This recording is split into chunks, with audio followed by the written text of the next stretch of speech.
అందుకే హనుమ గురించి ఒక మాట చెప్తారు పెద్దలు.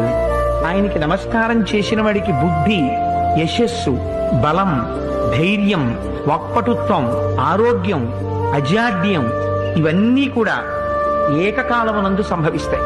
హనుమ అంటే ఒక ప్రత్యేకమైనటువంటి వ్యక్తి. రామాయణంలో ఎక్కడైనా భగవంతుణ్ణి ఆశ్రయించి భక్తులు ఉంటారు. భగవంతుడు ఏ స్థాయిని పొందాడో భక్తుడు కూడా ఆ స్థాయిని పొందిన ఘటన రామాయణంలో. రామచంద్రమూర్తికి నేను ఈ మాట అన్నానని కాదు, కొంచెం వయస్సు వచ్చిన వాళ్ళు, కొంచెం పెద్దవాళ్ళు భక్తులు ఉంటారేమో. హనుమకి మాత్రం చిన్న చిన్న పిల్లల దగ్గర నుంచి భక్తులు ఉంటారు. హనుమ పేరు చెప్తే ఎల్కేజీ వాడు భక్తుడే, తల పండిపోయిన వాడు భక్తుడే. ఆయనకి అందరూ భక్తులే. ఎందుకని? ఆయన వ్యక్తిత్వం అటువంటిది. అదో గమ్మత్తైన వ్యక్తిత్వం. ఆయనకి నమస్కారం చెయ్యని వాడు ప్రపంచంలో ఉండడు.